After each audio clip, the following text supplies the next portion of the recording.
Olá, querido professor da classe de pré-adolescentes. Seja bem-vindo a mais um podcast EBD em Síntese. A paz do Senhor, professora Ingrid, a paz do Senhor, professor Douglas Nilson. Paz do Senhor, irmã Manu, irmão Nilson, e todos os irmãos que nos assistem. Pai do Senhor, professoras que aqui estão nesta bancada, e é você que nos acompanha em mais uma edição deste EBD Podcast. Seja um tempo de aprendizado e de boa discussão. Então, hoje nós estamos aqui com vocês para conversarmos, falarmos um pouco sobre a lição de número 11, esse trimestre, preservando os valores cristãos. A lição de número 11 vai falar sobre o bullying, o que é isso. Então, a maneira que vai falar para os alunos, os pré-adolescentes, sabendo que esse é um assunto em que eles vivenciam no cotidiano escolar e em algumas situações, até na igreja mesmo. Então, os objetivos dessa lição são identificar em que consiste o bullying, apontar ações de combate para a prática do bullying e explicar que o amor é acolhedor e protege contra o bullying. Professora Ingrid, quais são os saberes escolares? Bem, primeiro é que, como servos de Deus, não podemos cumprir isso com brincadeiras que inicialmente podem parecer inofensivas. Terceiro, o cristão não deve aceitar ou ser participante de situações agressivas contra o seu próximo. Quarto, os irmãos são chamados a amar os outros e cuidar dos mais fracos.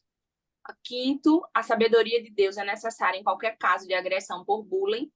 E, por último, devemos demonstrar misericórdia pelas pessoas como Deus fez por nós. Amém, Então, aqui, nós vemos que o bullying, ele vai, até mesmo dentro desses saberes escolares, ele vai estar distribuído ao longo da lição, Mas é importante você saber qual é o intuito, dessa lição, o que o aluno precisa sair de aprendizado após essa aula. E aqui, nós vamos ver que o bullying em si, ele é uma violência psicológica, que pode ser feita de forma direta ou indireta, e que Deus, não comunga, não concorda com esse tipo de ação. Então, professor Douglas Nilson, quais são as suas considerações iniciais sobre essa lição? Bem, é um tema, como já foi dito, é um tema atual, um tema que reveste de muito vitimismo se não tivermos cuidado, você professor. Precisamos lembrar que o bullying não é algo novo, ainda que se tenha estudo lá por meado da década de 1970, mas o bullying, já nos tempos bíblicos, nós vemos esse comportamento. E tudo isso nada mais é do que uma prática pecaminosa. Então, você, professor, é importante sempre trazer essa temática à luz das Escrituras, fazendo o aluno entender que bullying é pecado. Professora Ingrid, suas considerações iniciais? Eu acho que é um tema muito importante para se trabalhar na igreja. É muito comum ser falado na escola e, às vezes, o pré-adolescente ele não consegue enxergar que algumas práticas que ele possa fazer de brincadeiras de mau gosto sejam bullying. Não, eu estou brincando, é meu amigo. Só que palavras e ações podem ser ofensivas, Como a gente viu aqui nos saberes escolares. Começa com algo que parece inofensivo. Não, ele já conhece, a pessoa, eu já trato ele assim. E é importante mostrar à luz da Bíblia, por que isso está errado. Porque como eles devem se portar como alguém que é um cristão, que é uma testemunha de Cristo na Terra. Seguir o exemplo de Jesus, ver como ele se portava, como ele tratava as pessoas e imitá-lo. Verdade. E aí, para dar início o nosso comentário, em relação à lição, o tópico 1, ele vai falar sobre identificando o bullying, Como é que a gente identifica? E aí, a lição, ela traz o contexto em que se apresenta. Aí ela vai falar, né, que se apresenta na escola, nas faculdades, no trabalho, ou até mesmo no ambiente familiar. Além disso, né, não colocou, mas claro que podemos também encontrar na igreja, infelizmente, não é algo a se querer, mas claro que podemos encontrar em algumas situações na própria igreja, entre os jovens, os pré-adolescentes, até mesmo entre crianças, né? Uma vez, conversando, né, com alguém, a mãe chegou e disse assim: olha, esse meu filho me mata de vergonha, porque eu tinha dito que tava com corte de cabelo muito bonito. Aí o outro disse assim, e o meu tênis é bonito? Né? Crianças pequenas, ali de 3, 4 anos. E aí, o meu é mais bonito, né? O meu tênis. Então, assim, ficou. E aí ele pegou e disse assim: o óculos dele, né? É muito. Eu não quero ficar perto desse menino de óculos, que óculos feio, não sei o quê. Então, assim, você vê que, como o professor Douglas Gilson falou, né? É algo pecaminoso que está em nosso coração. E desde muito pequeno e desde muito cedo, né? Não tem idade para isso, né? É uma questão que está ali em nossa sociedade, né? Que vivenciamos ou que passamos por situações como essas em diversos contextos, em diversas situações. Professor Douglas Nilson, qual é a figura do agressor? Retomando o que falamos inicialmente, a nossa sociedade, muitas vezes dentro do contexto da igreja, nós criamos estereótipos de crianças, de adolescentes. E muitas vezes essas crianças, quando não ensinadas à luz das Escrituras o que é pecado, os pais são levados a ensinar seus filhos a revidar. Olha, você não leve desaforo para casa. Se você apanhar na escola, você apanhar na rua, chegar em casa você leva outra surra. Então, o agressor, de certa forma, ele é bem visto em uma sociedade dessa natureza, até no contexto da igreja. Aquele adolescente, aquela pré-adolescente que junta-se ali com outros e zomba daquele que tem um andar diferente, que é mais introspectivo, que não tem muitas habilidades, determinadas práticas, ele é bem visto. E os pais, esse menino é demais, esse menino faz todo mundo rir. Mas, na verdade, ele está matando, ele está violentando pessoas. Por quê? Porque não se adequa ao padrão que ele criou. E muitas vezes esse padrão é criado a começar do seu lar, a começar do contexto de igreja. Eu lembro de uma amiga que o seu filho, quem o vê hoje ele já é um jovem, jamais diria que aquele menino, um rapaz quase 2 metros, ele na infância fosse assim tão diferente daquele padrão que as pessoas têm. E certa vez, essa criança querendo jogar futebol e ele não tinha muito jeito para o futebol. Ele foi a um campo lá próximo, onde eles moravam, e daqui a pouco as pessoas começaram a meio que ridicularizar dessa criança, desse adolescente, e não queria que ele jogasse. E ele chegou em casa, era um menino assim, muito fechado, muito reservado, chegou em casa, acho que um pouco amuado, ou a irmã, parece que a irmã foi lá dizer para a mãe, e a mãe foi lá no meio do futebol, chamou aquele João uma atenção e exigiu que o filho dela pudesse participar daquela atividade. Então, veja que o agressor, terminando minha fala para não entrar no outro personagem, o agressor, ele é um pecador e se os pais, se os seus educadores não trouxer para ele a potencialidade da sua ação, ele pode crescer achando que o que ele faz é correto, quando na verdade desagrada a Deus, é uma falta de empatia, é uma falta de amor ao próximo e é uma ação pecaminosa que se torna um hábito vicioso. É verdade, né? E aqui o nome mesmo é pecado, né? Não tem como colocar, né, outra palavra a não ser essa. E interessante porque a lição ela vai trazer tanto o bullying quanto o cyberbullying, né? Porque o meio, né? A tecnologia ela está muito presente no nosso cotidiano, a todo momento, inclusive na vida dos pré-adolescentes. Então, diante disso, né, é natural também acontecer ali com comentários. E nós vemos, né, muitas pessoas, sim, qualquer publicação, então vai ali, comenta de uma forma, né, pejorativa, às vezes é em relação à posição, né, e essa barriga, e essa orelha, e alguma coisa nesse sentido, né, então vai ali apresentando desta maneira. Enquanto que agora, né, o ponto B vai falar sobre a pessoa agredida. Professora Ingrid? É, a pessoa agredida, né, sofre muito com isso. Isso mexe muito com a pessoa.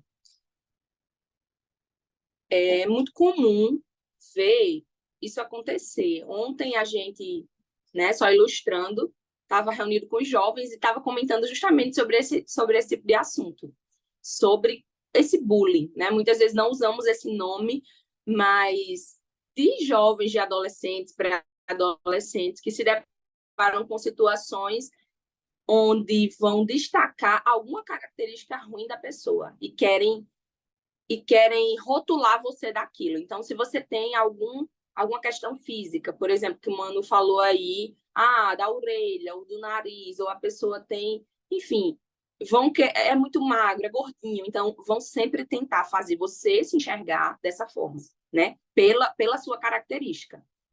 E algo que eu acho importante, né? O professor, você professor, mostrar para os seus alunos, tanto para aqueles que podem ser alguém que esteja fazendo bullying, como sofrendo bullying, é que a gente precisa tentar se esforçar para se enxergar como Deus nos enxerga. Então, não importa o que as pessoas digam, se ela destaca, você 4 olhos porque usa óculos, você é quem Deus diz que você é o que a palavra diz que você é, e não algo pejorativo, ou você não está resumido a uma característica ou um defeito físico que você tenha, né? Isso mexe muito com a pessoa que sofre, porque sempre quem está cometendo bullying vai destacar algo que machuca a pessoa, algo negativo, e isso às vezes gera um sofrimento e um trauma para o resto da vida. Às vezes são pessoas adultas que têm algum bloqueio, algum problema em determinada área, porque quando era criança ou adolescente, sofreu com isso. A gente vê algo muito comum que é apelido, né? Criança, pré-adolescente, gosta de apelidar. Às vezes a pessoa cresce, vira um adulto com esse tipo de comportamento, de tratar as pessoas por um apelido. E um apelido normalmente que é vergonhoso, que vai destacar algo negativo, né? E sempre vem com essa ideia de que é algo inofensivo. Então, assim, a gente tem que incentivar os alunos a enxergar o outro também como Deus o vê. Você não pode tratar uma pessoa de forma que diminua ela. Ela tem um nome. Então, incentive os seus alunos a chamarem os colegas, os amigos, as pessoas da igreja pelo nome deles. A gente pode chamar eles de irmão, porque somos irmãos em Cristo. Então, por que depreciar a pessoa? Por que tentar enxergar o lado ruim, uma característica que você acha feia ou errada e tentar rotular a pessoa com aquilo, né? Então, o que sai da nossa boca precisa ser algo bom. O que sai da nossa boca precisa ser algo com sabedoria. De nada adianta falar e ser como boca de Satanás na vida de alguém, né? Então, assim, instrua, professor, o seu aluno, faça ele refletir sobre isso. Quem eles estão sendo, né? Você está sendo boca de Deus ou a boca do inimigo na vida de alguém? Que tipo de palavras você está colocando na vida de alguém? A Bíblia fala que a boca fala o que está cheio o coração. Então, o que eles estão falando, como eles tratam as pessoas, revela o que está dentro do coração deles. Aí é algo a se refletir e a pensar. O meu coração reflete que eu sou realmente um cristão, que eu sigo a Bíblia ou não? Ou eu estou fazendo algo completamente contra a vontade de Deus e a palavra de Deus? Isso mesmo, né? E aqui é algo interessante, porque tem um livro que é A Idade da Oportunidade. Eu até já apresentei em um dos podcasts de Paul Tripp, né? E ele vai falar exatamente para pré-adolescentes. E no início ali do contexto daquela narrativa, Ele fala que simplesmente um dia, né, um dos seus filhos chega e diz: "Ó, você já viu como eu tenho orelha grande?" E ali, para ele, né, ele como pai ali, recebendo aquela notícia, eu nunca nem notei isso, né? E enquanto que para o filho que estava nessa idade justamente de pré-adolescente, que nota isso nele, para ele, né, como ele bota ali no livro, ele estava vendo o filho dele normal. Para ele, a orelha dele era normal, era tudo normal, mas o filho estava assim, enxergando como alguém que tinha realmente, né, essa característica. E ali ele diz que tenta falar, mas não muda, né, a cabeça, porque colocou ali, mas no outro, depois de um tempo, já aparece com outra coisa. Você já viu como meus braços são grandes? Então, assim, eles vão notando em si mesmo, né, situações em que porque o corpo está mudando, eles estão passando por essa mudança, e aí tudo se potencializa muito mais, né? E, de fato, quanto mais eu relaciono isso também muito ao estar em comunhão com Deus, né? Porque, como a professora Ingrid colocou, quanto mais próximo de Deus eu estiver, mais semelhante a Ele eu vou me achar, né? Mais a pessoa, eu vou me colocar como alguém, mas quem eu sou em Cristo, né? Quem Deus diz que eu sou. Então, eu vou me apegar muito mais a isso que é o que os outros vão falar ou vão colocar ali como apelidos ou outras, né, situações pejorativas, até de questões de exclusão, né? Vamos marcar de ir a um parque ou fazer um evento e não vamos convidar fulano porque fulano é assim ou assado, né? Então, são situações em que nós precisamos estar nos policiando a todo momento, principalmente como cristãos, para justamente não fazer acepção de pessoa, porque Deus ele não faz acepção de pessoa. Né? Em relação a isso, Provérbios 6, do 16 ao 19, vai falar, né? Coisas que o Senhor odeia e a última para ele é detestável, né? Que é justamente essa acepção de pessoas, falar, né? Sobre gerar contenda ali entre os irmãos também. Né? E aqui finalizamos o primeiro tópico.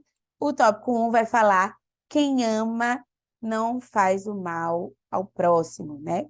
Então, Deus ele se revela em nossa vida, né, através, por meio do seu amor, né, e a sua maior prova de amor é que entregou o seu filho para morrer por nós e nos darmos vida, e não qualquer vida, né, uma vida eterna. Então, nós precisamos aprender com Deus a amar as diferenças, né, entre um e o outro, a diferença entre o falar, entre o agir. Precisamos amar uns aos outros, e nós precisamos fazer isso à luz das Escrituras, à luz daquilo que Jesus veio nos ensinar, inclusive ali nos Evangelhos, né? Nós vamos ver que Jesus, no período em que esteve aqui na Terra, ele não fez acepção de ninguém, né? Pelo contrário, ele entrou em lares que pessoas jamais entrariam, falou com pessoas que outras não falariam, né? E estendeu a mão ali àqueles que realmente precisavam e necessitavam, independente das circunstâncias ou situações que estivesse. Então, quem ama não zomba do próximo. Professor Douglas News. A palavra principal aqui é amor. E eu queria sugerir a você, professor, porque ao longo das Escrituras nós temos muitas histórias de pessoas que, ainda que não se tenha essa palavra no texto, mas o ato é um ato de bullying. E talvez na sua aula, na sua classe, professor, você tem alunos que tenham prazer em praticar o bullying. Mas você pode levá-los à reflexão, colocando-os no lugar de, por exemplo, José. Imagina como foi difícil para José. A Bíblia não diz que José tinha ódio dos seus irmãos. Havia uma relação, mas os irmãos não tinham esse mesmo apreço para com ele. Ou então, imagina a situação de Davi. Davi nós não temos informações que os irmãos faziam bullying com Davi, mas veja quando ele vai lá e vê o gigante zombando do povo, ou quando ele vai lá levar informações e alimentos para os seus irmãos, um dos seus irmãos zomba dele. E o que dizer de Jabes? A Bíblia só fala de Jabes 2 versículos, lá em 1 Crônicas, capítulo 4, 9 e 10.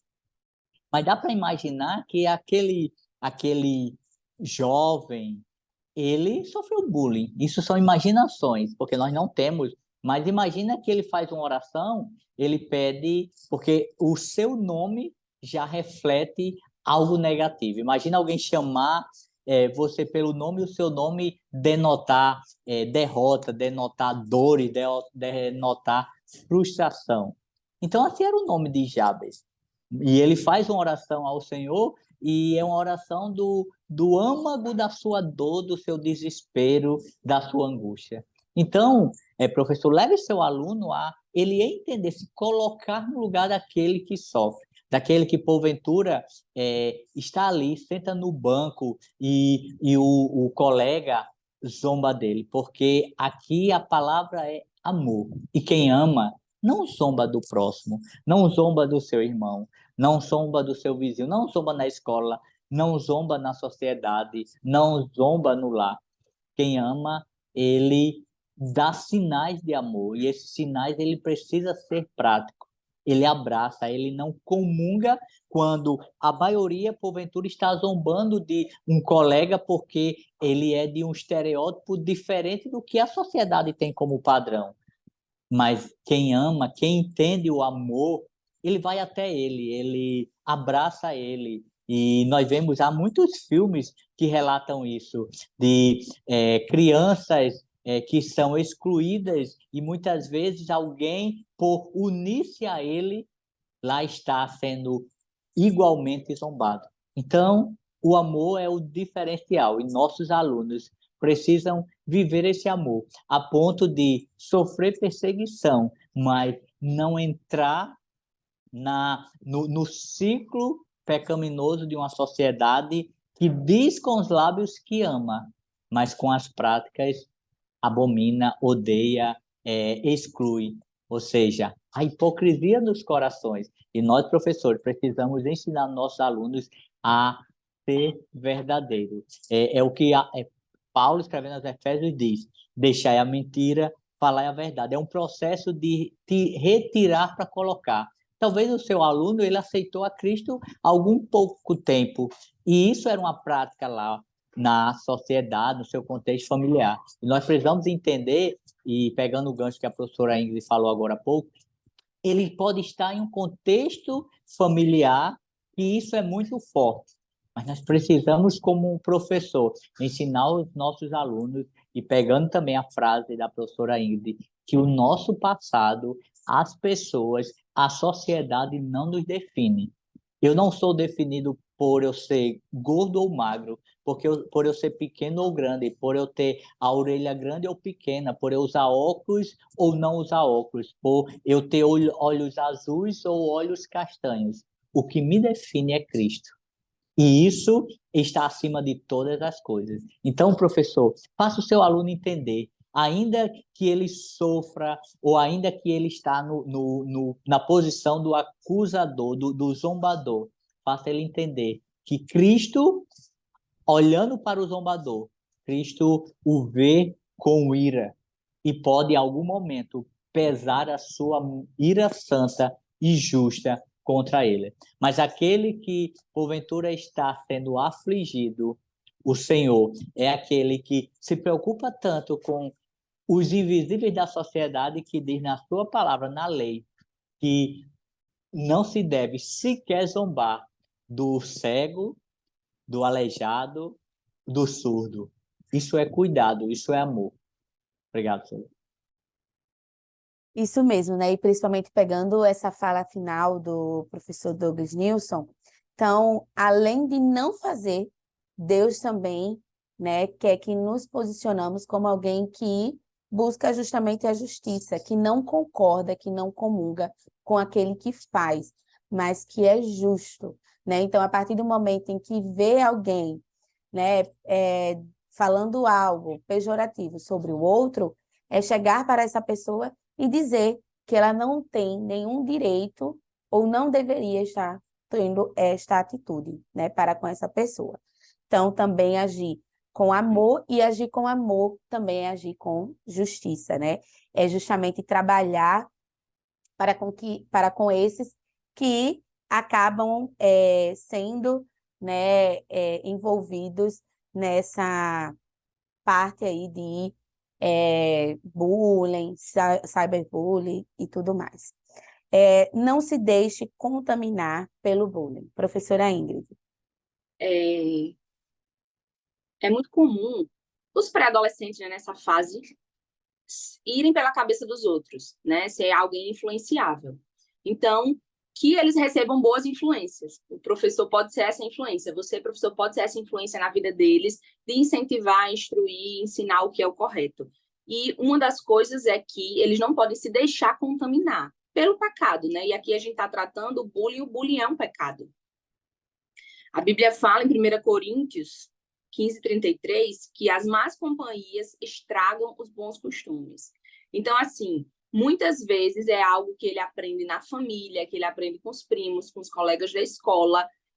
Tem aquele perfil de, quem comete o bullying é sempre o valentão, eu vou me destacar, então eu vou estar numa posição superior aos que eu vou menosprezar ali, que eu vou tentar diminuir. E mostrar para eles que, biblicamente, isso é completamente errado. O Senhor diz, como o irmão Nilson falou, que precisamos amar as pessoas, né? Nós temos que amar as pessoas e, além de amar como a gente se ama, amar como Deus ama. É você olhar para o seu irmão e você enxergar que ele é alguém amado por Deus, né? Que a característica física dele não define ele. Ele é um filho de Deus, como você é um filho de Deus. Então, por que você seria melhor se ambos são irmãos, filhos do mesmo pai, né? Então, assim, não deixar que tipos de brincadeiras que pareçam inofensivas seja algo que você vai ficar depreciando e derrubando o seu irmão. Às vezes, a pessoa tolera na primeira, vai se deixando levar.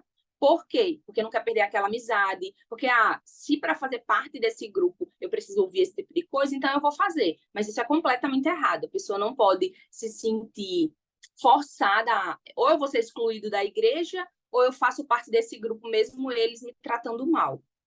Então, assim, como um jovem cristão, como um pré-adolescente cristão, como alguém que conhece Cristo, é uma testemunha de Cristo, tem que imitar Cristo, a gente precisa fazer o que o Senhor fazia, né? A gente precisa tratar bem as pessoas, a gente precisa tratar com amor. O próprio Cristo na cruz mostrou o amor dele, pedindo ao Pai para perdoar os carrascos, as pessoas que estavam ali torturando e matando ele. Então, se Jesus, perfeito e maravilhoso, que nunca pecou, perdoou as pessoas que o mataram, quem somos nós para simplesmente querer diminuir ou tratar mal alguém por uma característica física, enfim.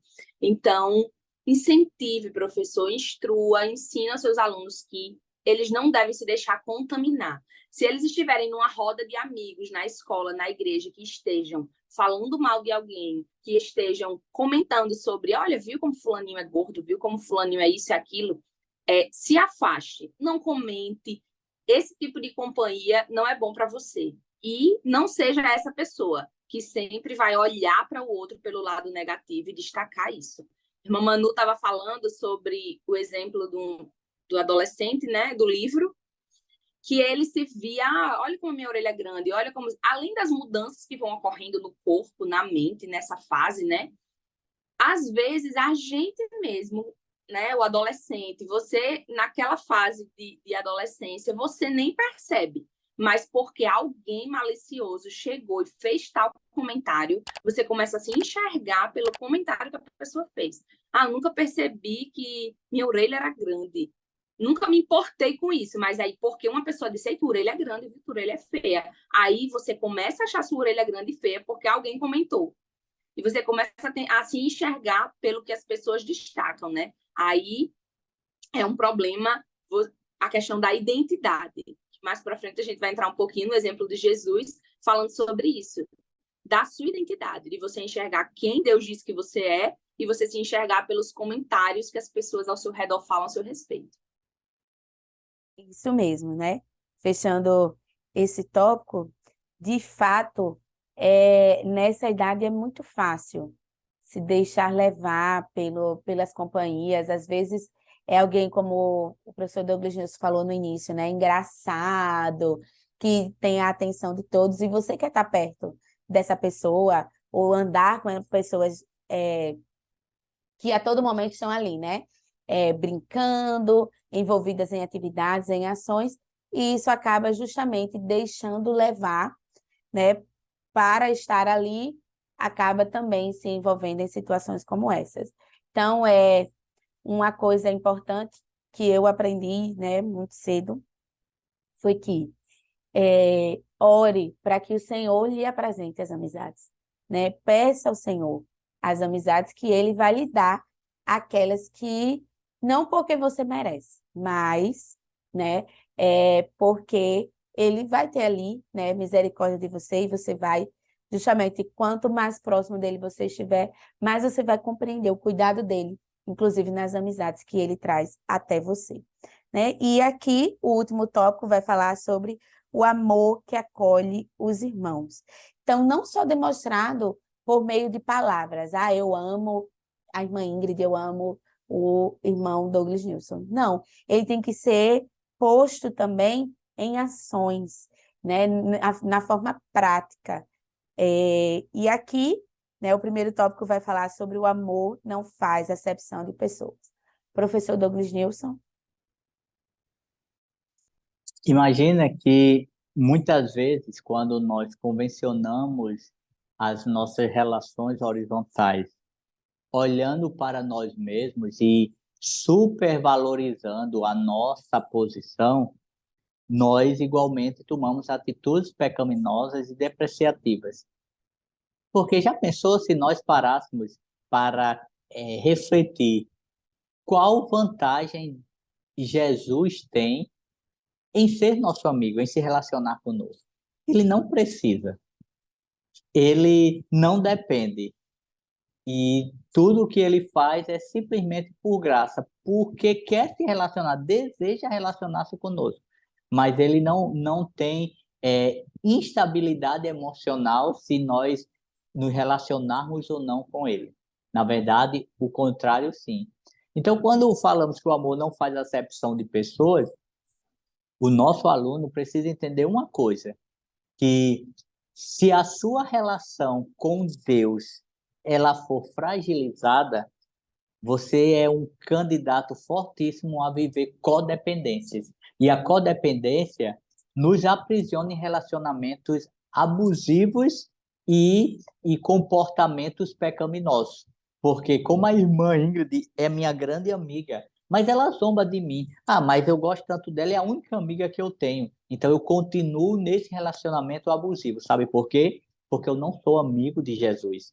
Quando eu sou amigo de Jesus, se a irmã Ingrid ela tem tratamentos depreciativos para comigo, eu vou apresentar a vida da irmã Ingrid ao Senhor.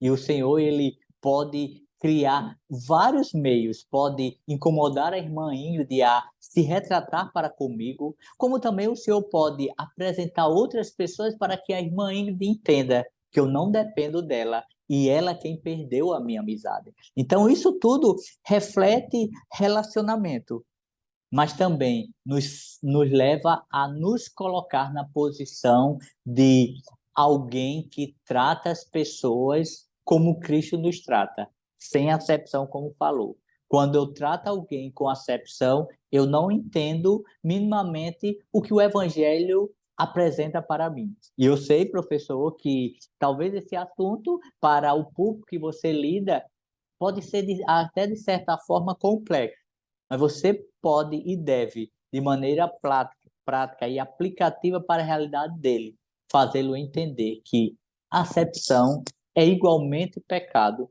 não é uma prática que o Senhor age para conosco, e como imitadores de Cristo, ele não espera que nós façamos isso. Então, cada vez que eu ou você, professor, tem uma atitude de acepção, eu estou me distanciando de Cristo e daquilo que ele espera de nós.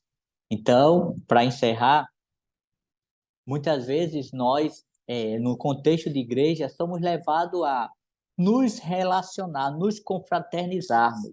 Estamos chegando no período final de ano, Natal, e são momentos muito propícios a os corações ficarem mais emotivos. Mas nós precisamos entender que relacionamento ele não se resume a uma data, a um momento. É uma construção. E o relacionamento ele se perdura quando o amor, e esse amor aqui não é o amor sentimental, não é o amor que faz um monte de bilhetinho, cartões, dá chocolates, mimos. Esse amor é um amor sacrificial, que muitas vezes sofre por amor a Cristo, mas pode até sofrer, mas não se humilha a ponto de viver uma codependência como forma de dizer: eu preciso de você e sem você eu não vivo. Só tem uma pessoa que nós precisamos e não podemos viver sem, que é o nosso Salvador, Jesus Cristo. Verdade. E aí, para finalizarmos, professora Ingrid, Jesus também foi oprimido e perseguido. Só retomando o que o Nilson falou disso, que a única pessoa que a gente não consegue viver é Jesus. Eu lembro de um pregador que falou, ele falou assim: tudo que você colocar na frase "eu não vivo sem", que não for Deus, é idolatria. Então, eu não vivo sem Deus. O resto você vive sem. Então, o Senhor é realmente tudo que nós precisamos. Claro que a gente precisa das pessoas, na nossa família, mas a razão da nossa vida, o sentido da nossa existência, quem deve ser tudo para nós é o Senhor Jesus, né? E esse Senhor Jesus, ele foi também perseguido e oprimido. Mesmo sendo filho de Deus, ele sofreu agressões. Então, podemos trazer, professor, para esse aluno o exemplo de Jesus, de alguém que foi perseguido, de alguém que na época não tinha esse nome, né? Hoje a gente dá o nome de bullying, mas foi alguém que foi ali ridicularizado. A Bíblia diz que ele foi desprezado, que zombavam dele. Os judeus acusavam ele de se intitular rei. Os próprios irmãos dele não acreditavam nele. Então, assim, imagine só você ser desacreditado por sua família, você ter as pessoas zombando sem acreditar em quem você é, ele estava ali cumprindo a missão que Deus deu a ele e muita gente o rejeitou. Então, podemos afirmar, né, que Jesus ele entende o que você passa, né? O pré-adolescente aí que está passando por uma perseguição, por um sofrimento, que está sendo xingado, ou que é apelidado, ou que está ali sofrendo um bullying na escola, na igreja, que se sente excluído. O Senhor sabe como você se sente. E é importante, o principal aqui, né, que a gente quer ressaltar é que você é filho de Deus. Diga, professor, para o seu aluno, ele precisa enxergar-se como um filho de Deus. Porque todos os outros títulos passam. A gente está como estudante, a gente está como um profissional, um professor, a gente está como um médico, mas filho de Deus é algo que permanece, né? Um dia você exerce uma profissão, mas você se aposenta, acaba. Você tem um cargo na igreja, mas você perde esse cargo, depois você muda. Então, não é o que lhe define. O que lhe define é ser filho de Deus. E algo interessante sobre isso é que você vê que Jesus foi perseguido, as pessoas zombavam dele, as pessoas não acreditavam no ministério dele, e a gente há de se perguntar por que ele não desistiu, por que ele não duvidou. Porque antes de iniciar o ministério dele, ele recebeu uma confirmação, uma afirmação do próprio Deus. E aí, professor, você pode trazer essa parte da história para o seu aluno, do batismo de Jesus. Quando ele está sendo batizado por João, a Bíblia fala que o próprio Deus falou: este é o meu filho amado, em quem eu tenho prazer. Então, ali, o próprio Deus afirmou: você é o meu filho. Seu ministério vai começar agora, você vai cumprir o que eu mandei você fazer, você é o meu filho. Logo após esse episódio do batismo, que Deus ali reforça a identidade de Jesus, ele é levado pelo Espírito ao deserto. E quem é que está no deserto fazendo bullying com Jesus? Quem é que está no deserto ali tentando fazer ele desacreditar da identidade dele? O próprio diabo. Então, o inimigo está ali no deserto fazendo que pergunta? Tentando Jesus de que forma? Se você é o filho de Deus, faça isso, faça aquilo. Se você é o filho de Deus, então Jesus tinha tido a afirmação do próprio Deus de que ele era o filho de Deus. Logo após, Satanás vem tentar colocar dúvida na cabeça dele para fazer ele questionar a identidade dele, e ele fica: você é filho mesmo? Se você é filho, você vai fazer isso. Se você é filho, você vai fazer tal coisa. Mas assim, Jesus não se deixou abalar, porque ele tinha firmemente a certeza da identidade que ele tinha. Então, professor, reforce para o seu aluno a identidade que ele tem. Não importa o que as pessoas digam, não importa o estereótipo que tentem colocar nele ou identificar ele por ser magro, gordo, por ter um defeito físico na orelha, enfim, no corpo, em qualquer lugar, mas que ele possa se enxergar como filho de Deus, que a identidade dele como filho de Deus esteja tão firmada, que, como foi falado aqui, ele esteja tão perto de Deus, ele tenha um relacionamento com Deus, que ele se importe mais com o que Deus diz a respeito dele do que o que outras pessoas dizem. Porque se ele for construindo isso nele, se ele tiver firmemente essa identidade, ele não vai se deixar abalar por comentários, por bullying, e também não fará isso com o próximo, porque ele vai enxergar o próximo como um filho de Deus, assim como ele é. Amém. Né? Então, nesta lição, a sua conclusão, você pode estar pedindo ao seu aluno para, dentro de tudo isso que nós conversamos e também que você vai expor, planejar, falar na sua aula, ele escreva uma carta, né, para alguém em que em algum momento ele, né, fez um comentário pejorativo, uma brincadeira, ou apelidou. E caso não tenha feito isso com ninguém, mas que ele escreva quem ele acha que ele é em Deus, né? Então, a lição ela traz outra estratégia, mas essa estratégia de um olhar mais retrospectivo em relação a si mesmo, né? Tanto de quem eu sou em Deus, quanto de o que eu tenho feito, como eu tenho amado as pessoas, né? O que eu tenho feito a essas pessoas. É um momento de reflexão. E ao final você pode trazer essa dinâmica mais engraçada, né? Mais descontraída ali para esse final da aula. Professor Douglas Nilson, suas considerações? Recentemente eu vi uma história que eu achei muito interessante e serve para fechar essa lição, para que o professor apresente ao seu aluno que, porventura, por sofrer com bullying de diversas formas, sinta-se inferiorizado, ou então, muitas vezes, não se aceite como Deus o criou, Deus a criou. E a história conta-se de uma jovem que ela nasceu em uma família em que todas as mulheres tinham olhos azuis, e ela era a única que não tinha olhos azuis. E aquilo deixava ela muito frustrada, muito triste, porque ela queria ter olhos azuis. Toda a sua família, suas irmãs, tinham olhos azuis. Ela é a única que não tinha olhos azuis. E ela começou a orar ao Senhor, porque ouviu que o Senhor resolve, o Senhor faz milagres, o Senhor ouve a oração. E ela, certo dia, orou, foi dormir na expectativa de, no outro dia, amanhecer com os olhos azuis. Para sua surpresa, seus olhos não estavam azuis. Continuou castanho, preto, como era. E ela mesmo frustrada, muito frustrada, continuou vivendo a vida. Passou-se um tempo e esta irmã, agora já numa fase adulta, ela vai participar participar da obra missionária na Índia. E chegando lá, ela queria entrar num templo, e para isso você não poderia ser estrangeiro, porque era proibido. E ela vestiu-se como tal, e ela temerosa, olha, vão me identificar. E alguém disse, não, os seus olhos é idêntico, é muito parecido com os olhos das indianas, não vão perceber.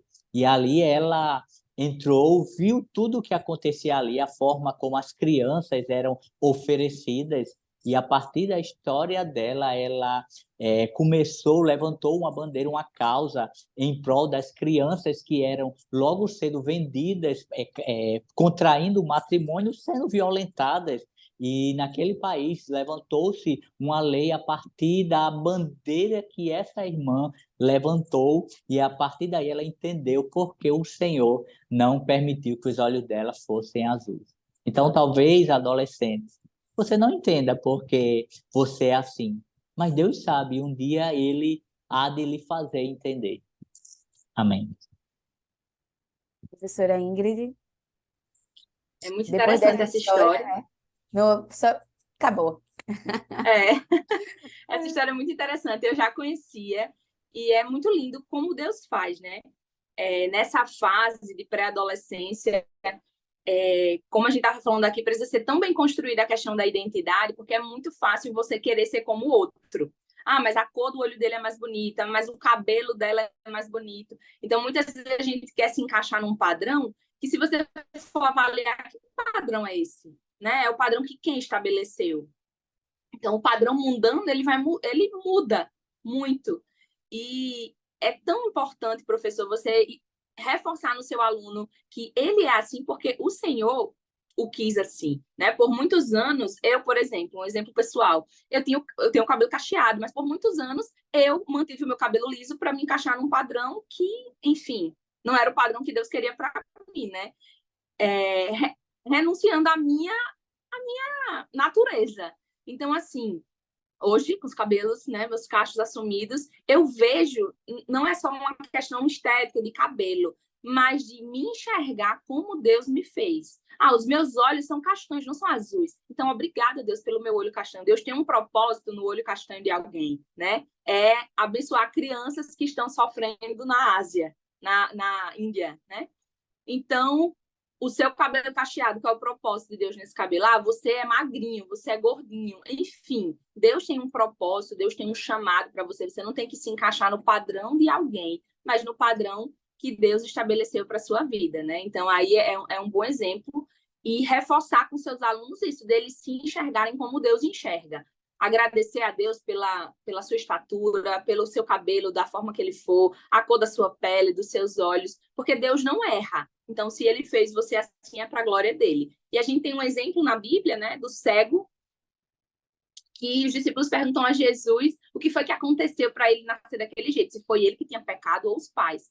E o Senhor diz, nenhum dos dois. Ele nasceu assim para que o nome de Deus seja engrandecido. Então, até os pré-adolescentes enxergarem isso, no defeito, no problema, naquilo que eles acham negativo neles, pode ser algo que Deus permitiu para que o nome dele seja glorificado. Não para ele se depreciar ou depreciar os outros, enfim, mas para ele enxergar aquilo como algo que é potencial na vida dele para que Deus seja engrandecido. Então, acredito que é isso, é se enxergar como Deus nos enxerga, né? E como essa história aí, muito boa, tentar ver que a forma como Deus lhe fez é para a glória dele. De alguma forma, a gente precisa pedir orientação a Deus, ter sabedoria para seguir o nosso propósito da forma como ele quer. Amém. Isso mesmo. Somos gratos a Deus pela oportunidade de estarmos aqui, né? Agradecemos à direção do DENEC e desejamos a você, professor, que Deus continue abençoando o seu ministério, a sua aula. Curta, compartilhe este vídeo e também comente, né? Fale como foi, conte para nós como foi essa aula para você. Desejo a todos, né, que Deus continue abençoando e a paz do Senhor. A paz do Senhor. Paz do Senhor, irmãos.